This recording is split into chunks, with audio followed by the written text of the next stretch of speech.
Ah ben oui.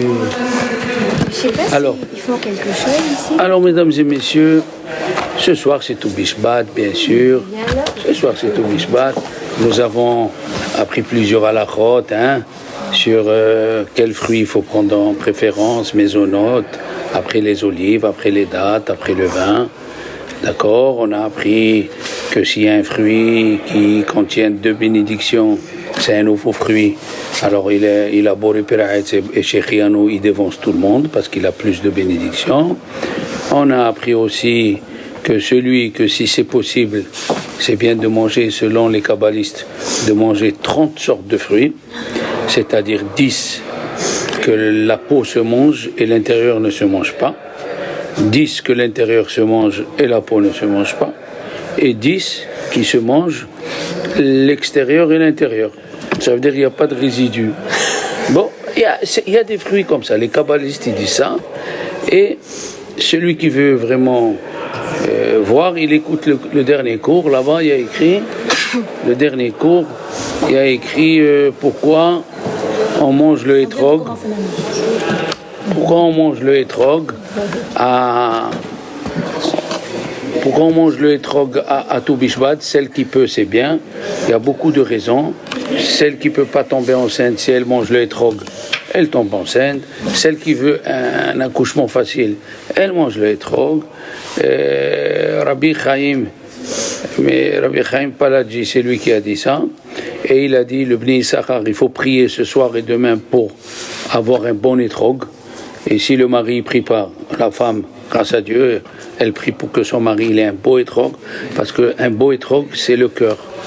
À partir du moment où le cœur est, en général, il est en bonne santé, tout va bien.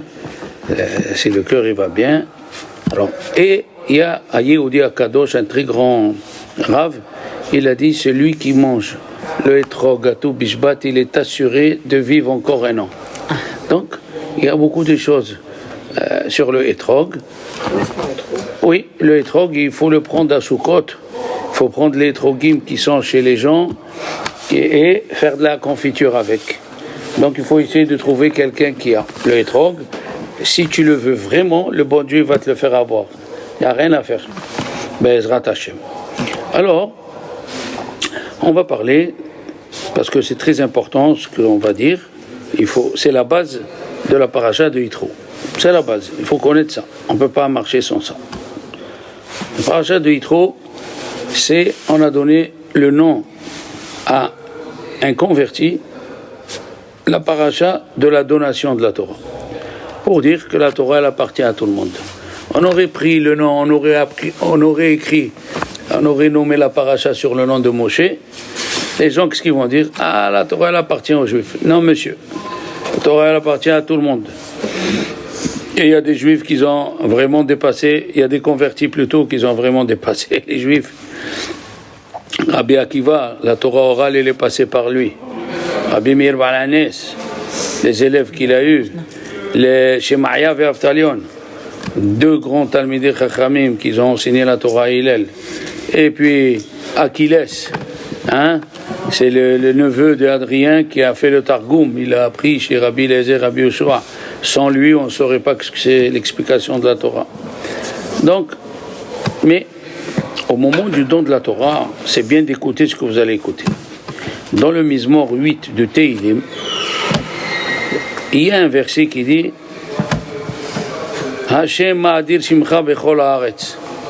Ton nom, il est respecté, qui est fort dans toute la terre. Le Midrash, le Yalkut Shimoni, dit dans 3 endroits, ça va? Très bien. Dans 3 endroits, les Malachim, ils ont fait une discussion, houleuse ou pas houleuse, ils ont fait une discussion avec Akadosh Baruch Hu. Les Malachim ont été créés le 2e jour. L'homme, il a été créé le 6e jour. Alors, quand Dieu a voulu créer l'homme, il a voulu créer Michel, il a voulu créer Shalom, Esther, il a dit, non, c'est Adam. Le mot Adam ne revient pas, ça ne veut pas dire un homme, attention. Un homme, voilà. La Torah, elle a dit, il a appelé l'homme et la femme Adam. Donc l'homme et la femme s'appellent Adam. D'accord? Très bien. Il a dit, c'est Adam, on va faire l'homme. On va créer l'homme. Rachid dit, d'abord, nous apprendre la modestie. Que même si tu es grand, demande à ceux qui sont plus petits que toi. Ça fait partie de la vie. Même toi, tu es le mari, tu es le chef à la maison. Tu veux changer quelque chose à la maison, tu veux faire quelque chose, demande à ta femme. C'est vrai, ta femme c'est le numéro 2, mais tu n'es pas mieux que Dieu. Dieu c'est le numéro 1 et il a demandé aux anges. Hein? Le grand, on voit d'ici que la Torah, dès le début, la Torah c'est la modestie. Comme ils disent en arabe, sois gentil, tout le monde t'aimera. Alors, qu'est-ce qu'ils ont dit les anges? Ah, tu veux créer l'homme? Non. Ma enosh ki tizkerenu ou ben adam ki tifkedenu. C'est quoi cet homme-là? Ma enosh. Pourquoi cet homme, tu veux te rappeler de lui? Ou cet homme, tu veux lui donner un but dans ce monde? La Gemara dans Sanhedrin, Daf Lametret, Rabbi Houda, il raconte la même chose, mais d'une façon. Rabbi Houda, il a dit, voulez-vous que je crée l'homme? D'une autre discussion, mais la même chose. Ils lui ont dit, tu veux créer un homme, mais quelles sont ses actions? Il a dit, ses actions, voilà, il va fauter, il va faire Avodazara, il va voler, il va tuer, il va truquer. Et il lui a fait casier judiciaire plein. Les anges, ils ont dit, casier judiciaire plein. Alors ils ont dit, Maïnosh qui t'iskerenu. Pourquoi tu veux te rappeler de cet homme? Ou Ben Adam qui t'ifkedenu. Et le fils de l'homme, tu veux lui donner une importance. Qu'est-ce qu'il a fait? C'est écrit dans la Gemara. Je ne sais pas si ça va vous rappeler, mais moi, bon. Hoshit etzba'o ketana. Il a le petit doigt, c'est une image, et il les a brûlés. Je ne sais pas si ça vous dit quelque chose, mais sachez qu'il y a un grand peintre, il a fait dans un plafond. C'est de la Gemara. Il a fait Dieu, une photo de Dieu, avec le doigt qui brûle les anges. C'est de la Gemara de chez nous. Ah ben, je vois qu'il y a qui sont versés. Bon. Après, il a pris la deuxième groupe. Il a dit, qu'est-ce que je veux créer l'homme? Qu'est-ce que vous en pensez? Il a dit, bon, le premier groupe, il est mort. Le deuxième groupe, qu'est-ce qu'il est? Pétard. Quand il s'énerve, il casse la vaisselle, il pose sa femme. Il y a qui la blesse, qui frappe et tout. Il a pris le petit doigt et les a brûlés. Le troisième, il a dit, hein? C'est quoi l'homme? Il lui a montré, il leur a montré la génération du Maboul, comment un il tuait l'autre, un il volait à l'autre un morceau de pomme, et l'autre il mangeait un morceau de pomme jusqu'à que la pomme, il restait que le trognon, skin. Ils ont monté la tour de Babel. Ils lui ont dit, le troisième groupe, il a dit, les bonus là. Est-ce que les premiers, leurs paroles ont fait effet? Non. Puisqu'ils n'ont pas fait effet leurs paroles, fais ce que tu veux. Qu'est-ce qu'il a répondu à Gurgho? Ve'ad zikna, c'est un verset dans Yeshaya, Isaïe 46. Il a écrit, jusqu'à la vieillesse, je suis moi. Jusqu'à Ve'ad seva ani esbol, je serai très vieux et je supporterai. C'est quoi ce verset? Rabbi Shmuel Idels, il dit que Akadosh Baruch Hu, il a répondu aux anges. Qu'est-ce que vous avez dit? Dora Maboul, le Maboul, ils sont devenus Maboul, ils jouent au boule, c'est des fous, quoi. À Palaga, bon. Il aurait dit, écoutez, tout ça, ça vient à cause de quoi? Toutes ces générations, ils ont fauté. Pourquoi, Michel? Parce qu'ils avaient le Yetzer Hara. Or, pour combattre le Yetzer Hara, il n'y a que la Torah, rien à faire. Barati Yetzer Hara, dit la Gemara dans Kiddushin, page 31. J'ai créé le Yetzer Hara, j'ai créé la Torah comme antidote. antidote. Tant que tu n'as pas la Torah, on ne peut pas te juger. On ne peut pas te juger. Comment on finit la période des jeûnes? Parce qu'il y a une période de jeûne qui s'appelle Shovavim. C'est maintenant. Shovavim commence avec Shemot, après Shin, Bet, voilà, Bo, Beshala, Yitro, Mishpatim. On finit avec quoi? Avec Yitro et Mishpatim. On finit avec le don de la Torah. Il leur a dit, attendez, Ani, les mots, on va dire les mots, Ve'ad Zikna Anihu. Qu'est-ce que c'est Ve'ad Zikna? Jusqu'à la vieillesse. Il dit Rashi, quand Dieu l'a dit Anochi, Hashem Elokecha, Rashi il ramène, ils ont vu Dieu dans la mer, quand la mer s'est ouverte au 7e jour. Ils l'ont vu comme un homme puissant qui est en train de sauver ses enfants. Ils ont vu comme un homme, un guerrier. Et au moment de Matan Torah, ils ont vu comme un vieux. Et il leur a dit, je suis le même, attention. Anochi. Ils n'ont pas vu une forme.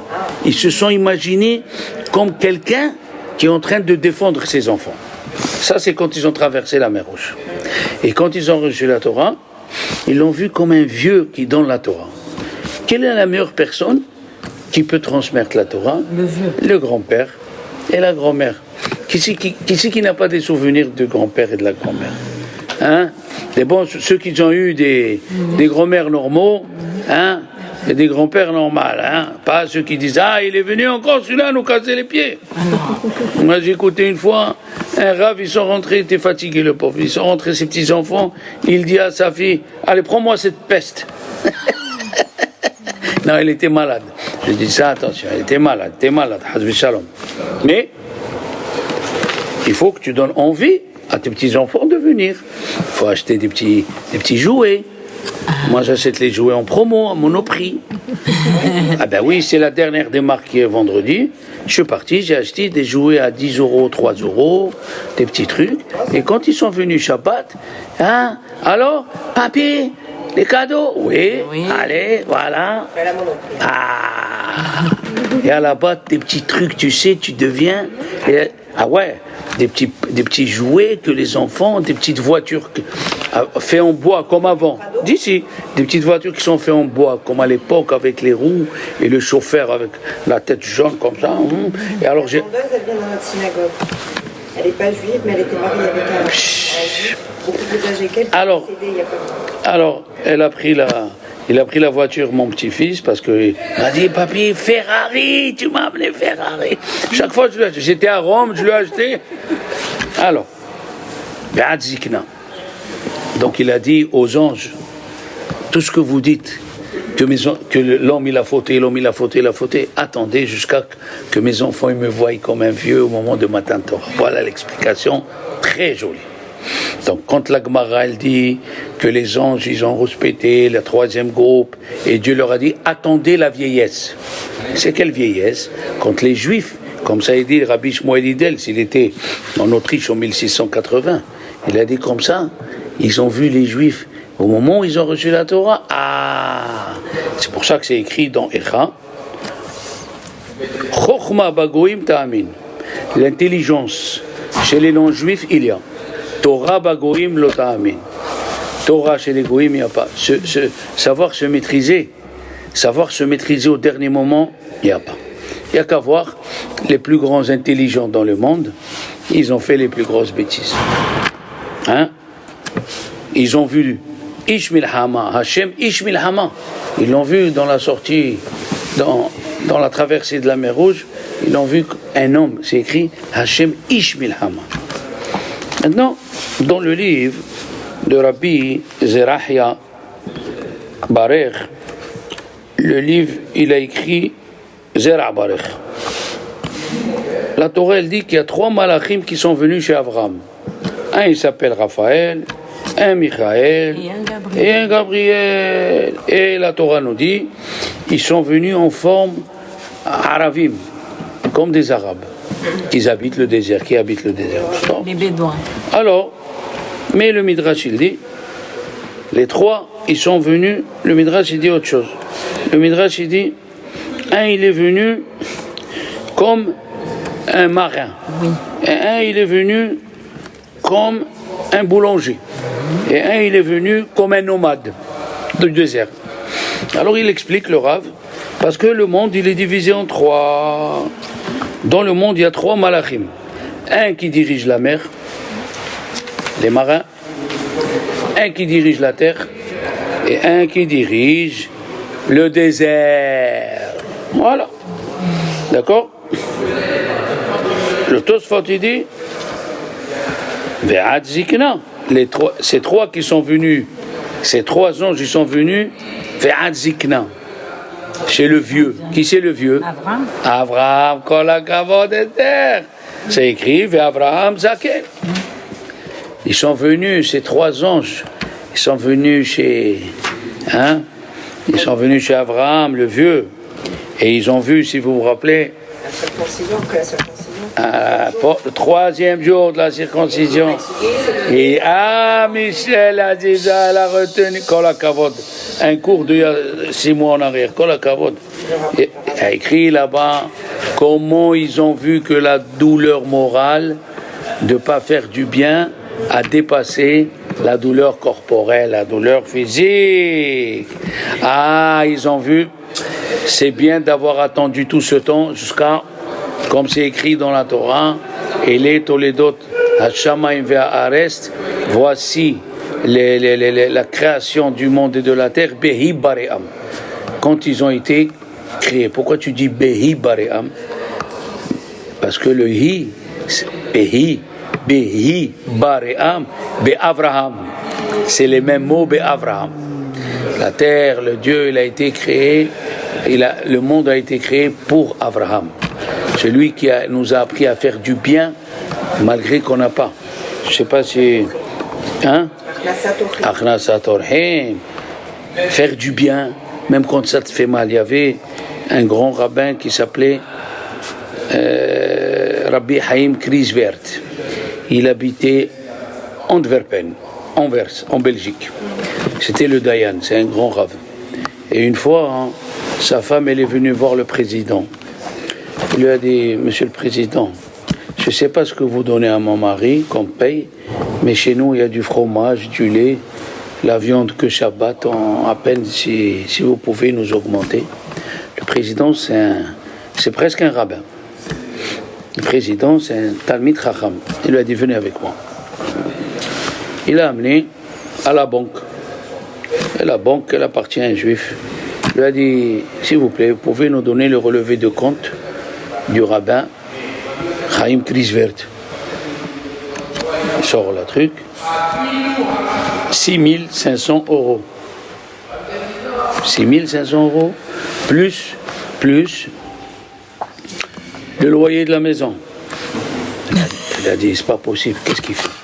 Ils ont sorti le relevé. Il y a 350 € versement à tel. 300 € versement à tel. 250 € versement à tel. Ils sont partis, le président est parti voir. Le Rav, d'après Rav Ovadia Yosef, il connaissait le chasse par cœur. C'est pas n'importe qui. Il a fait les camps de concentration. L'Allemand a tiré sur lui 3 fois et le pistolet s'est enrayé. Et il lui a dit, l'Allemand, je crois que votre Dieu ne veut pas que je te tue, va-t'en. Et il raconte, Rabbi Chaim Kriesvert, que la veille, il est venu un élève à la yeshiva, il n'avait pas où dormir, il lui a donné son lit et lui, il a dormi par terre. Et le lendemain, les Allemands sont rentrés. Alors ils sont partis lui voir, il lui a dit, Rav, on a honte de venir vous parler, mais... Il lui a dit, le Rav, non, il faut parler clairement. Il a dit, écoutez, la rabbinite, il a dit, quoi eux? Et voudrait un steak de temps en temps. Un steak? Ah bon, pourquoi? Il a dit, écoutez, sans votre permission, Mehila, c'est pour le caveau de votre femme. On est parti à la banque. Il s'est pas énervé. Quelqu'un qui est plein de Torah, il s'énerve pas. Il a dit, écoutez, quand je suis sorti de la guerre, du camp de concentration, j'ai connu des veuves. J'ai connu des vieux qui n'ont plus de femmes, qui n'ont plus d'enfants. Et mon cœur, je ne peux pas rester. Tous les mois, j'envoie tout cela. Bon, jusqu'à présent, personne ne le savait. Maintenant, je vous le dis. Hein? Qui c'est parmi nous qui donne tous les mois à quelqu'un? Nous d'abord. Et nous. Et après nous. Et que nous. Et seulement nous. Donc, comme elle a dit Michel, Abraham Avinu. Aïe, aïe, aïe, aïe. Abraham Avinu. Alors, les anges, quand ils ont dit aïe, aïe, aïe. Le Midrash, il continue, il a dit aux anges, ah, vous voulez pas, vous vous sentez supérieur à l'homme pour dire qui c'est cet homme-là? Il les a amenés, il leur a montré tous les animaux. Il a dit, comment il s'appelle celui-là? Et les anges qui se sont dit, Manafs. I don't know. No sabe. Anilo Yodea. Manafs. Il a appelé Adam Arishon, il a dit, comment il s'appelle celui-là? Et celui-là, il s'appelle le lion, Arié. Il s'appelle le lion, Arié. Parce que dans le mot Arié, il y a le mot Ira, la peur. Aïe, aïe, aïe, aïe, aïe. Après, il lui a dit, celui-là, il lui a dit, Hamor. Il représente la Humriout, le matériel le plus, la gazmiout. Il a dit, Dieu, et moi, comment je m'appelle? Il a dit, toi, tu es le maître du monde. Tu t'appelles Aleph, Dalet, la lettre Nun et la lettre Yud. Le nom de Dieu qu'on prononce. Il lui a dit, et toi? Il lui a dit, moi, Adam. Pourquoi? Parce que je viens de la terre. Alors que la Torah nous dit, les chevilles, le talon de Adam Arishon faisait de l'ombre au soleil. Imagine-toi celui qui a créé Ariane 6. On vient lui dire, qu'est-ce que tu sais faire dans la vie? Il a dit, une omelette. Une omelette. Le type, il a créé rien de ça qu'il faut. Il faut 60 ans d'études. Mais c'est ça la modestie. Adam Arishon, il a dit, moi, je m'appelle Adam. Parce que je dois me rappeler à chaque instant que je dois m'améliorer. Je dois avoir toujours à l'esprit que je n'ai pas atteint encore la perfection. Je suis toujours de la terre, comme j'ai dit dans le dernier cours, il faut l'écouter. La terre, elle a fauté, donc elle m'a communiqué le virus. Le coronavirus. Ah, bon, chez nous, Shabbat à midi, on avait la corona. Hein, Shabbat. D'accord? Maintenant, là-bas même, le Midrash, il continue. Il dit qu'il y avait une discussion entre les anges. Et les anges, ils ont dit, pourquoi tu veux donner la Torah aux hommes? Tena hotra la shamay. Laisse ta grandeur dans le ciel. Pourquoi tu veux donner à Sylvie? Pourquoi tu veux donner à Carole? Pourquoi? Il a dit, la Torah elle est sainte, nous on est saints, les anges. La Torah elle est vivante, nous on est vivants. Pourquoi tu veux donner? Alors, le Midrash il répond, Machal, exemple, un roi, il avait un fils qui voulait s'améliorer il voulait Alors le père, le roi, il a amené son enfant chez un grand artisan pour apprendre comment faire la dentelle et les trucs délicats dans la couture. La broderie. La broderie, merci, mais le mot il m'échappait. Il lui dit, je viens dans 3 mois le chercher. Dans 3 mois il vient. Il lui dit, alors mon fils il a appris? Il est compétent mon fils. Qu'est-ce qu'il a appris ton fils? Comment il est compétent? Il n'a pas les doigts. Comment tu veux que je lui apprenne la broderie s'il n'a pas les doigts? Comme ça il leur a dit, Dieu, comment vous voulez que la Torah elle reste ici?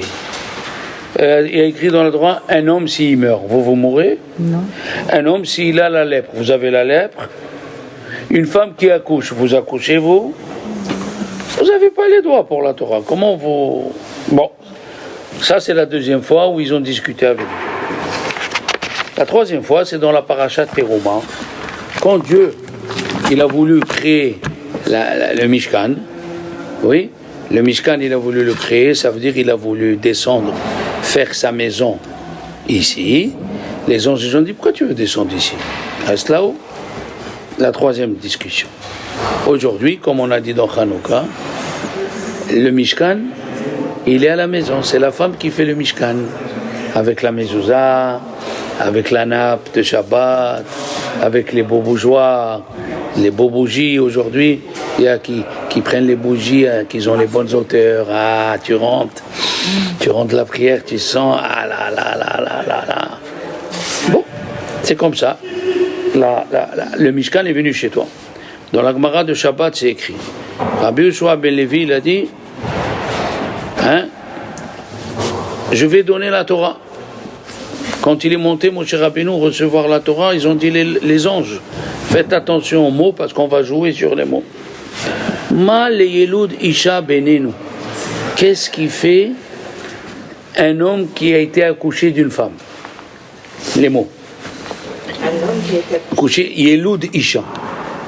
Un homme qui vient d'une femme. D'accord? Il dit ça à Dieu sur Moshe Rabbeinu. Ils lui ont dit à Dieu, Hemda Ginouza, un trésor chéri que tu as dans tes palais, tu veux le donner à l'homme.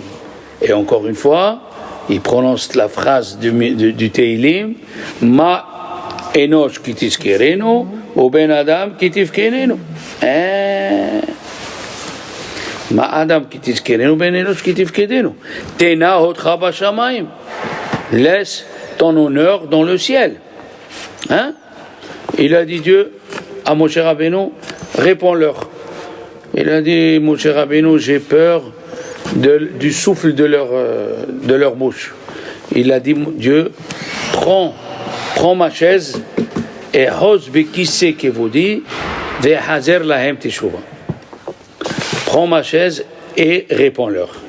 Il leur a dit, il y a écrit Ani Hashem Elokecha Asher hotzitecha me'eretz Misraim. Et moi je suis Dieu qui vous a sorti d'Égypte. Vous étiez en Égypte. Ah, Lo yelecha Elohim acherim. Tu n'auras pas d'autre Dieu. Vous avez un autre Dieu. Kaved et avicha ve'et imecha. Honore ton père et ta mère. Vous avez ton père et ta mère. Alors, ça c'est la Gemara. La question elle est, dans le Midrash on nous a dit que les anges ont déjà parlé avec Dieu. Et dans la Gemara ici tu nous dis, encore une fois la même discussion. Pourquoi deux fois? Voilà la question. La question, pourquoi deux fois? Alors, il y a un rav, il s'appelle le Maguide de Douvno. Vous avez entendu parler. Lui, à chaque question, il amène un exemple. L'exemple répond à la question. Comment? Il a dit, il y avait un rav, il était rav d'une ville.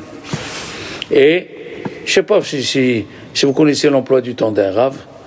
Enfin, il se lève depuis 50, il se lève depuis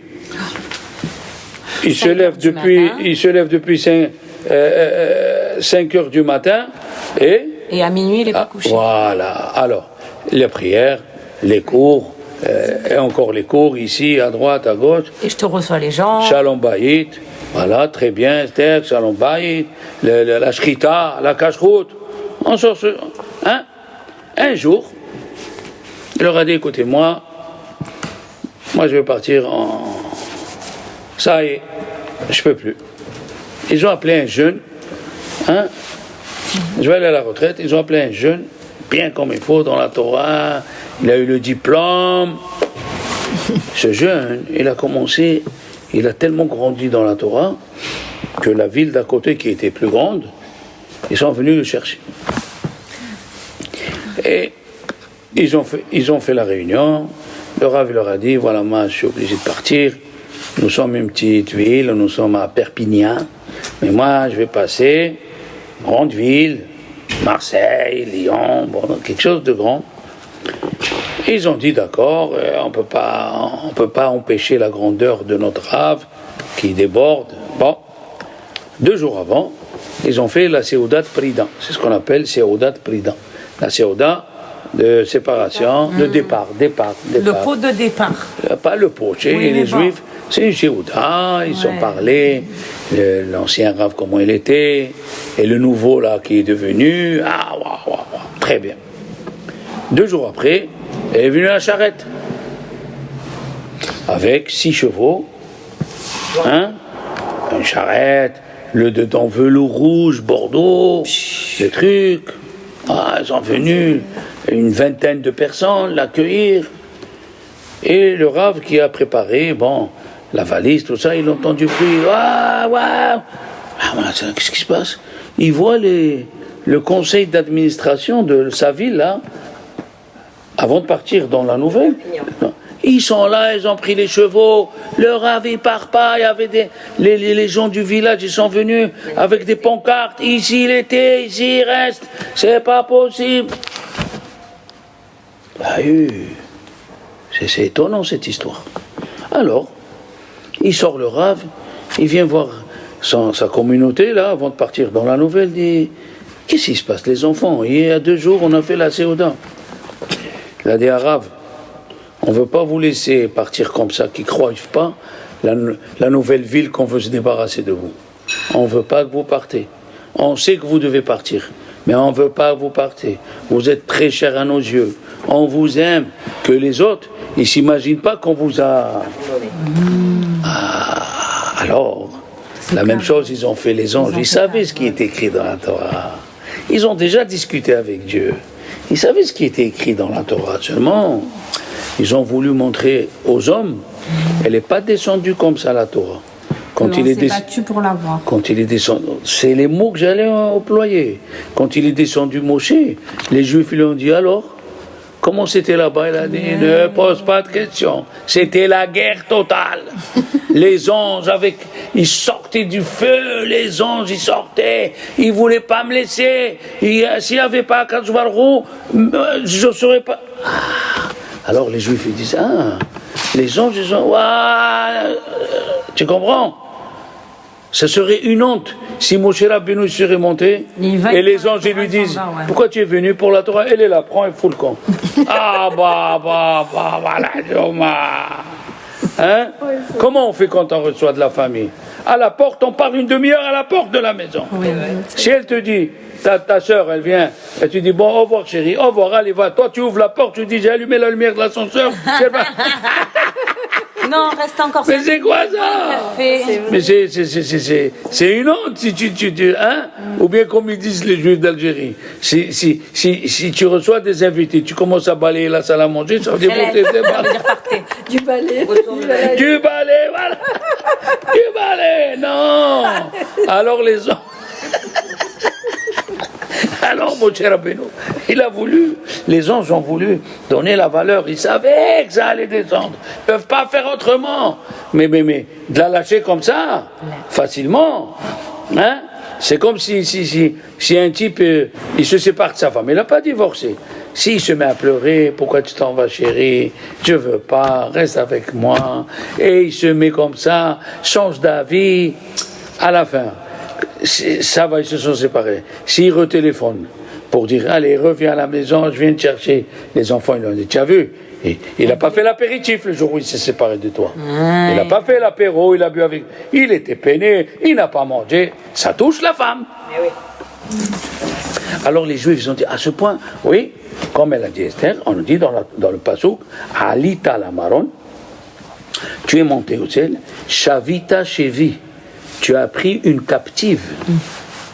Shavita Shevi. Tu es parti, tu as fait la guerre pour. Shavita Shevi. Alita la Maron, Shavita Shevi. Tu as fait une exfiltration. Oui, tu as fait une exfiltration. Voilà. Exfiltration. Eh oui. La karta matanot bibli Adam. Après que tu l'as sauvée, ils ont voulu te la vendre, la karta. Quand ils ont vu que tu tenais, oui, je suis malade, je viens au cours, je suis malade, et je viens, ça me coûte et je paye, et tu es là. Alors à la fin, les anges lui ont donné des cadeaux. Vous savez quel cadeau? Tout ce qu'on dit à l'Acha, les Moshe Missinaï, c'est quand il descendait de la montagne. Le Kadosh Baruch Hu, et les anges lui disent tiens, encore une halakha, tiens encore. Halakha le Moshe Misinaï. C'est comme ton fils, il sort pour aller dans une yeshiva. Hein? Alors, avant de sortir, tiens, ajoute ce paquet de gâteaux. Peut-être, on ne sait pas, il te manquera, ajoute. Il ajoute encore, tu arrives devant la porte. Tiens, encore ces vitamines, allez. Comme ça, comme une maman. Voilà. Voilà, tiens, encore. Tiens, un 8e de Bourra, tu te rappelles ton père, c'est un Tunisien. Tiens, allez. La même chose, c'est ça. Alita, la marom, chavita, chivi, la kata, matanot, mi bene, ada. Aïe. Qui est la Torah? Elle est pas descendue comme ça. Bien sûr. Alors, il a dit, Moshe Rabbeinu, on continue. Le Maharsha, il continue. Il a dit, pourquoi Dieu, il a dit à Moshe, prends ma chaise et donne-leur une réponse. Et Hosbi qui sait qui vous dit, Ve'hzir lahem teshuva. Le Maharsha, il a dit, et le Ari Kadosh, il a dit, que dans la Torah, on est d'accord, il y a Pardes. 4 sortes d'explications. Le Pshat, le Remez, le Drash et le Sod. Alors les gens, ils ont dit à Dieu, donne-leur ce que tu veux, mais le Sod, laisse-le ici. Le Sod, le Zohar, qu'est-ce qu'il va comprendre? Qu'est-ce qu'il va comprendre Shalom Cohen ou Michel? Qu'est-ce qu'il va comprendre dans la profondeur? Laisse le Sod ici. C'est pour ça que c'est écrit Tena Hodecha. Le Hod, c'est le Sod, comme c'est écrit au sujet de Rabbi Shimon Bar Yochai dans la chanson Sham Kanita Hodecha Vahadarecha. Dans la chanson de Rabbi Shimon Bar Yochai, c'est écrit que dans la Me'ara, il a acquis Hodecha Vahadarecha. Il a acquis le Hod. Et dans le pasuk, c'est écrit Tena Hodecha. Qu'est-ce que ça veut dire? On va expliquer, d'accord? Qu'est-ce que ça veut dire? Et après, et là c'est important, moi aussi j'ai découvert des choses. Les anges, ils ont dit à Dieu, pendant 960 1000 moins 974 ans. La Torah, elle était chez toi. 960. Oui, pourquoi? Parce que quand Dieu a créé le monde, on a attendu 26 générations. Ça fait 1000. Hein? 900. Ben, 900. 26 générations, ça fait 1000? Oui, non. Ah. La Torah, elle était 974 avant la création du monde. Après, on a attendu 26 générations. Ça fait 1000. Et c'est écrit dans le Tehillim, Davar Tziva le Elef Dor. Quand est-ce Dieu il a parlé? À la 1000e génération. Ben oui, d'accord. Et c'est quoi ce chiffre-là? Ils sont en train de faire les comptes avec Dieu, 767 générations. C'est quoi ça? Écoute bien. Arizal et le Maharsha, ils disent pareil. Il y a un verset dans le roi Salomon, c'est écrit Vaihi etzlo Amon. J'étais chez lui Amon. C'est quoi Amon? On va dire. Après, le pasuk il dit Vaihi etzlo Sha'ashu'im. J'étais chez lui un objet qui chérissait tous les jours. Et vient le Midrash, il dit, écoutez bien. Le Midrash, il dit, Amon, il a 3 explications. Écoutez. Amon, le Midrash, il dit, c'est pédagogue. Amon, c'est chinuch. Et Amon, c'est mechoussé. C'est quoi? Mazé mechoussé. Caché, c'est le sod. Pédagogue, comme il dit dans le Midrash, chinuch, c'est éducation. Merci. Alors il a dit, les anges ils ont dit, puisque avant que tu crées l'homme, la Torah chez toi elle était le sod, le secret entre et nous, tu nous as créés et on s'imagine comment on chérissait ce secret parce que les enfants, la Torah qu'on a nous maintenant, c'est pas la Torah qui était dans le ciel. La Torah qui était dans le ciel, c'était des noms de Dieu et les associations de noms de Dieu. Et à chaque association qui faisait les anges, ils trouvaient un plaisir. Vous voyez bien qu'on ne comprend même pas ce qu'on vient de dire. Non. C'est ce qu'ils ont dit les anges. Les anges, ils ont dit ça n'a rien à faire avec les hommes. Ils ne comprennent même pas comment nous et toi, on profite des mots de la Torah pour créer des mondes. Ils ne comprennent même pas ce qu'on dit. Alors laisse-le là-haut. Ça veut dire, écoutez bien, notre corps, il n'a rien à faire avec le sod. Qu'est-ce qu'il lui a dit Dieu, il a dit à Moshe Rabbeinu, réponds. Il a dit, je ne peux pas répondre parce que eux, quand ils parlent, non, c'est des paroles qui viennent de quelqu'un qui n'a pas fauté. Ah. Comme celle dit la Gemara, Abaye vers Rabba, Abaye il a dit à Rabba, le monde sur quoi il tient? Il lui a dit sur les enfants. Sur les enfants, il a dit oui. Hevel pihem shel tinokot shel bet rabban. Les paroles de petits enfants qui n'ont pas fauté. Il a dit j'ai peur d'eux. Il lui a dit Moshe, prends ma chaise et hazer lahem teshuva. Qu'est-ce que c'est teshuva? Il dit le shla. Dis-lui aux anges, dis aux anges que même si tu fautes, il y a la teshuva. Tu peux retourner en arrière. Ah là là là là. Première explication. Réponds-leur. Dans le trône, combien il y a de chaises, les enfants? Combien il y a de 4 pieds? 4, c'est le pardes.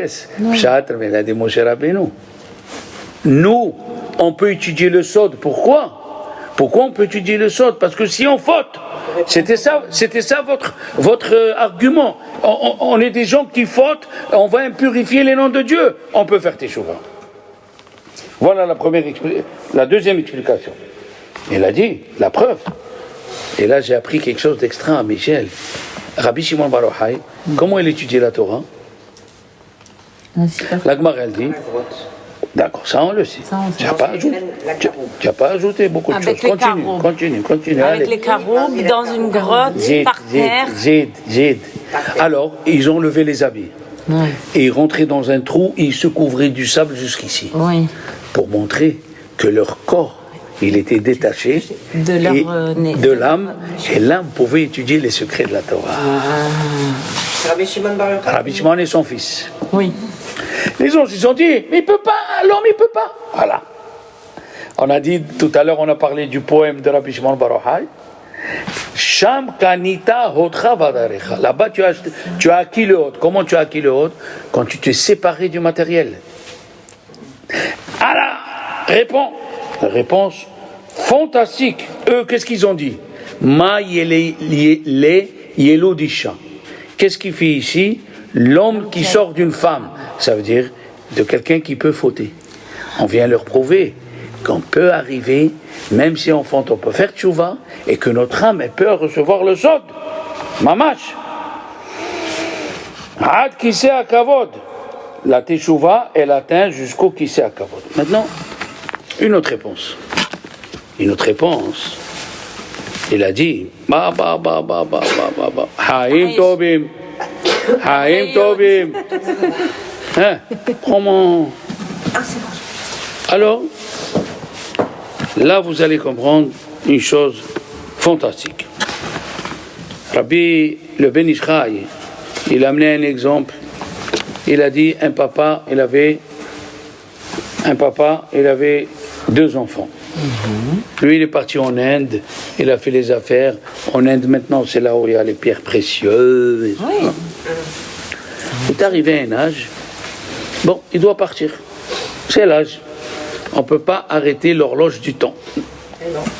Mais l'essentiel, de faire quelque chose de positif dans ta vie. Et selon ce qu'on vient d'apprendre, même si tu as fauté, tu peux réparer. Si tu crois que tu peux détruire, tu crois que tu peux construire. Hein? D'accord? Donc, jamais ne laisser, on a parlé plusieurs fois, le Yetzer Hara, décourager la personne. Alors, maintenant écoutez bien. Il a vu qu'il allait mourir, il avait 2 enfants. Un qui étudiait, et à peine s'il finissait son mois, il avait 2 pièces, son balcon, le pauvre. Et il y a un, il était riche, et chef d'entreprise. Le père, bien sûr, le père qui étudiait la Torah et tout. Alors, qu'est-ce qu'il a fait? il a envoyé un colis. Il allait mourir, il a envoyé un colis. Le type de la poste, il amène le colis. Il dit, vous êtes Réhouven Zecharia, oui. Et en bas, il y a ton frère, Shimon Zecharia, oui. Voilà, votre père, vous avez un colis d'Inde, de l'Inde, jusqu'ici. Ouais. Ils ouvrent, ils voient un vêtement, un manteau. Et dedans le manteau, des diamants avec la lettre de testament. Voilà, je vais mourir. Hein?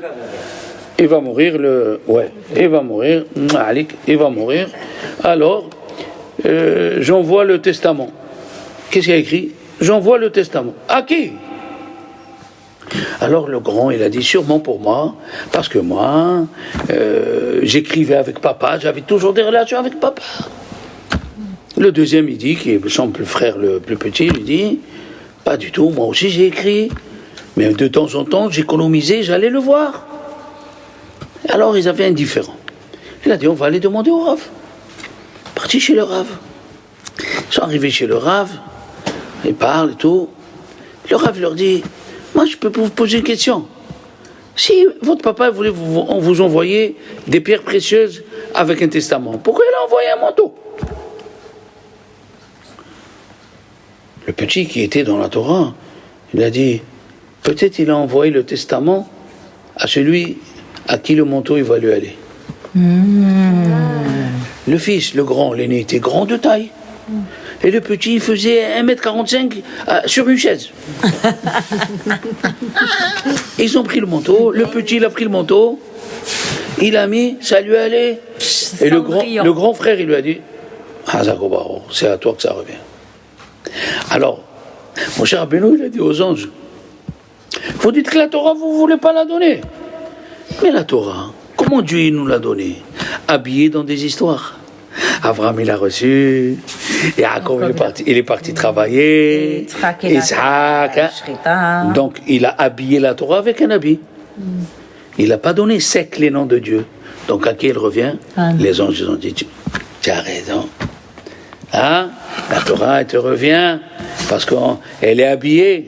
Qu'est-ce qu'il dit on finit avec le Harot des vaches, si on peut arriver à ça. Le Harot des vaches, il dit, les anges, ils ont dit à Dieu, on comprend pas. Ok, la Torah, elle doit descendre. Ok. Mais pourquoi chaque fois que tu nous as envoyé voir Noah, tu nous as envoyé voir Adam Arishon, tu nous as envoyé chez Abraham, chez Yitzhak, chez Yaakov, pourquoi pour le don de la Torah tu prends un homme? Envoie-nous, on descend avec la Torah. Aïe. Question, hein, il dit les Harot des vaches. Qu'est-ce qu'il leur dit? Akadosh Baruch Hu, vous n'avez pas compris. La Torah, elle revient, mon cher Rabbeinu. Elle est à lui, elle dit la Gemara dans sa Sanhedrin. Je lui ai donné la Torah, et lui, il l'a donnée avec un bon œil aux Juifs. Donc ne demandez pas pourquoi j'ai pas pris un ange comme envoyé. Un ange comme envoyé, c'est quand un roi, il donne un objet cadeau à quelqu'un. Oui ou non? Mais si la personne, elle vient chercher ce qui lui revient, elle a besoin d'en envoyer. Et non, la Torah revient à Moshe. Et qu'est-ce qui s'est passé? Maintenant, ça s'est renversé la discussion. Moshe, il a dit, maintenant qu'elle me revient, même le secret, je vous le laisse pas. Mais c'est quoi le secret, ma chérie? Aïe. Vous savez c'est quoi le secret? Que nous, comme elle dit la Gemara dans Rosh Hashanah, que quand Dieu il a voulu dire aujourd'hui, les anges ils ont préparé l'étape pour Rosh Hashanah, Dieu il a dit attends, on va attendre qu'en bas mes enfants ils décident quand est-ce c'est le Rosh Hashanah. Et c'est pour ça qu'on a reçu la première mitzvah l'année. C'est Rosh Chodesh. C'est pour ça que Dieu il a donné la première mitzvah, c'est Rosh Chodesh. C'est nous qu'on décide sur les anges. Tu peux te mettre dans un coin, on t'envoie des lettres, tu es massacré. Tu peux te mettre dans un coin et prier de tout ton cœur. Et Dieu il dit c'est elle qui a raison, changez la situation. Ouais. C'est ça que les anges ils étaient jaloux. Que nous on décide sur eux. Voilà mes amis. Bonne semaine. Chag Sameach.